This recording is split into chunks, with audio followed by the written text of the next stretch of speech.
শবে বরাত কেন বিদআত? শবে বরাতের কথা তো সহিহ হাদিসে এসেছে, তাহলে তারপরেও কেন একে বিদআত বলা হবে? উত্তরে প্রথমে আমরা বলবো যে শবে বরাত এই নামটি কোনো সহিহ কিংবা দাঈফ হাদিস কোথাও আসেনি, কারণ এটা ফার্সি শব্দ, আর কোরআন হাদিস হলো আরবি ভাষায় এসেছে আমাদের কাছে। শবে বরাত মানে হচ্ছে ভাগ্য রজনী, এবং এক্ষেত্রে শবে বরাত বা লাইলাতুন নিসফ মিন শাবান, এখানে ভাগ্য রজনীর কোনো দলিলই ইসলামী শরিয়তের মধ্যে নেই। লাইলাতুন নিসফ মিন শাবান এটি অনেকগুলো হাদিসে এসেছে, তবে এই হাদিসগুলো হয় পুরোপুরি বাতিল অথবা দাঈফ, যেটি আমরা ওলামাদের বিভিন্ন বক্তব্য দেখি। যেমন ইবনুল আরাবী তার আরদাতুল আহওয়াদি নামক গ্রন্থের দ্বিতীয় খণ্ডের 201 নম্বর পৃষ্ঠায় বলেছেন, লাইসা ফি লাইলাতিন নিসফ মিন শাবান হাদিসুন ইউসাউই সিমাআহু।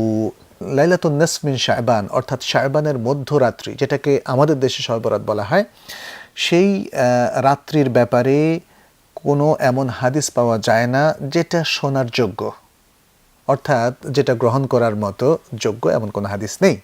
এটি আরাতুল আহওয়াদের মধ্যে বলা হয়েছে।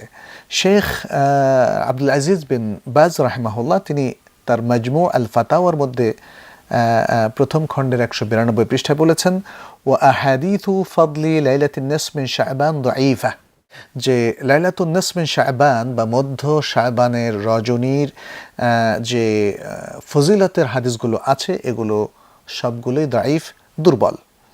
ওয়াকালা ফি মাওদিইন আখার, তিনি প্রথম খণ্ডের 197 পৃষ্ঠায় আরেকটি জায়গায় তিনি বলেছেন, লাম তাসবুত, এগুলো কোনোটাই সাব্যস্ত হয়নি, অর্থাৎ সঠিকভাবে সাব্যস্ত হয়নি।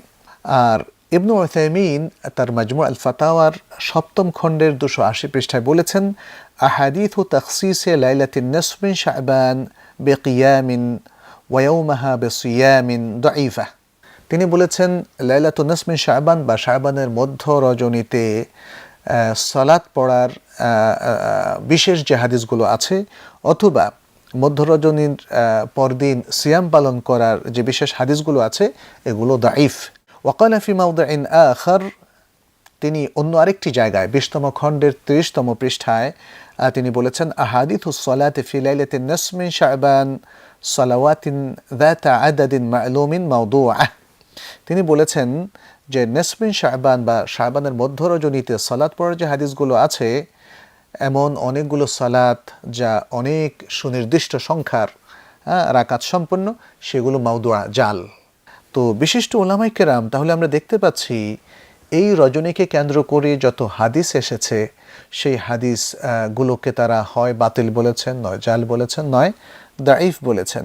এখন প্রশ্ন হচ্ছে যে অনেকগুলো হাদিস কি এসেছে এখানে? হ্যাঁ, উত্তর হচ্ছে অনেকগুলো হাদিস এসেছে।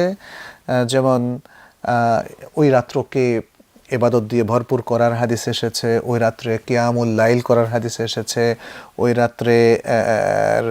রাত্রের পরবর্তী দিনে সিয়াম রাখার হাদিস এসেছে, এবং ওই রাত্রে আল্লাহ তাআলা অনেককে ক্ষমা করে দেওয়ার হাদিস এসেছে, হ্যাঁ, ইত্যাদি দেখা যাচ্ছে নানা রকম হাদিস এসছে। এই সব নানা রকম হাদিস সম্পর্কে উলামায়ে কেরাম কিন্তু একই কথা বলেছেন। এই রাত্রির ফজিলতে আরও অনেকগুলো মানে সুনির্দিষ্ট দাঈফ হাদিস এসেছে, যেমন কুল হুয়াল্লাহ পড়ে ফজিলত কামনা করা, অথবা এই রাত্রে আল্লাহ তাআলা রিজিক এবং হায়াত বাড়িয়ে দেন ইত্যাদি, মুশরিক কিংবা বিদ্বেষী কোনো ব্যক্তি ছাড়া অন্য সকল মুসলিমকে ক্ষমা করে দেওয়ার বিষয়টা এসেছে। তো এখানে একটা হাদিস আমরা দেখতে পাচ্ছি যেটা নিয়ে উলামাদের কেউ কেউ বলেছেন যে আল্লাহ তাআলা ক্ষমা করে দেন মানুষকে। সে হাদিসটা আপনাদের সামনে একটু বলবো, এবং উলামাদের কি বক্তব্য এখানে আছে সেটিও প্রিয় দর্শক আমি একটু তুলে ধরতে চাই। সে হাদিসটি হচ্ছে, ইযা কানা লাইলাতুন নিসফি মিন শাবান ইয়াগফিরুল্লাহু লিইবাদিহি ইল্লা লিমুশরিকিন আও মুশাহিন, যে যখন নিসফে শাবানের রাত্র এসে যায় তখন আল্লাহ তাআলা সকলকে ক্ষমা করে দেন, শুধু মুশরিককে ক্ষমা করেন না, এবং কোনো ঘৃণা বিদ্বেষী বা সুন্নাহ বিরোধী লোককে ক্ষমা করেন না।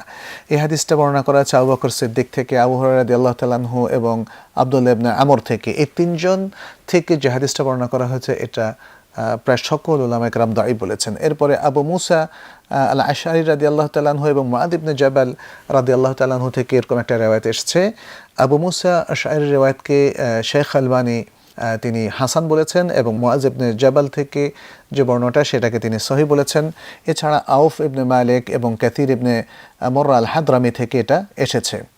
তো আমরা এখন দেখব এই একটা মাত্র হাদিস যেখানে শেখ আলবানী সহ কেউ কেউ সেটাকে হাসান কিংবা সহিহ বলেছেন, আর অন্য আরও অনেকেই সেটাকে আসলে দাঈফ বলেছেন। এখানে দেখি যে অধিকাংশ ওলামায়ে কেরাম তারা সব হাদিস ইনক্লুডিং এই হাদিসটাকেও কিন্তু তাদঈফ করেছেন। হ্যাঁ, যেটা আমরা আগেও বললাম, এরও বাইরে অধিকাংশ ওলামায়ে কেরাম যারা হাদিস শাস্ত্রে কথা বলেছেন তারা এই হাদিসটা সহ সকল হাদিসকে দাঈফ বলেছেন। আর যদি এই হাদিসটাকে আমরা হাসান কিংবা সহিহ ধরে নেই, তাহলেও কিন্তু এই হাদিসের মধ্যে কোনো আমলের কথা নেই, কোনো ফজিলতের কথা নেই, কোনো ভাগ্য অর্জনের কথা নেই, এবং কোনো পরের দিন সিয়ামের কথা নেই, কোনো স্পষ্ট সূরা পড়ার কথা নেই, কোনো সালাত আর রাগায়েব কিংবা এরকম কোনো সালাতের কথা নেই। সুতরাং সেটা যদি শুদ্ধ হয়ে থাকে সেটা নিছক আল্লাহ তাআলা ক্ষমা করে দেওয়ার কথা। যদিও বলেছি এই হাদিসটাও অনেক ওলামাদের কাছে অশুদ্ধ। সুতরাং আমরা এখানে কনক্লুড করব কথা বলে যে ওলামায়ে কেরাম একমত হয়েছেন যে নিসফে শাবানের ব্যাপারে কোনো সহিহ হাদিস নেই। সেই রাত্রকে সালাত দিয়ে জাগ্রত করার ব্যাপারে, পরের দিন সিয়াম রাখার ব্যাপারে কিংবা স্পেশাল দোয়া রাখার ব্যাপারে, দোয়া স্পেশালি কবুল করার ব্যাপারে, এবং এই রাত্রে মানে অনেক মানুষকে জাহান্নাম থেকে মুক্তি দেওয়ার ব্যাপারে ইত্যাদি কোনো সহিহ হাদিস যেহেতু নেই, অতএব এই রাত্রে যদি কেউ এই কাজগুলো করেন তাতে স্পষ্ট হয়ে যায় সহিহ দলিল ছাড়া কোনো সহিহ ইবাদত হতে পারে না, কোনো ইবাদত সাব্যস্ত হয় না, বরং দাঈফ কিংবা মাউদু হাদিস দিয়ে যে ইবাদতগুলো সাব্যস্ত করা হয় বেদাতের মূলনীতি অনুযায়ী সেটা বেদাত। এই জন্যেই বলা হচ্ছে যে নিসফে শাবানের রাত্রে, যাকে মানুষ শবে বরাত বলে থাকে, সেই রাত্রিতে এই সমস্ত আয়োজন করা কিংবা উৎসব করা, মন্ডা মিঠাই করা, সেগুলো বিতরণ করা কিংবা বিভিন্ন দোয়া করা, এগুলো বিদআত হিসাবে গণ্য হবে।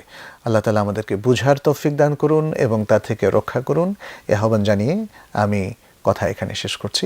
হাদা ওয়া সাল্লাল্লাহু সাল্লামা আলা নবিয়িনা মুহাম্মদ ওয়া আলা আলিহি ওয়া আসহাবিহি আজমাইন। আসসালামু আলাইকুম ওয়া রাহমাতুল্লাহ।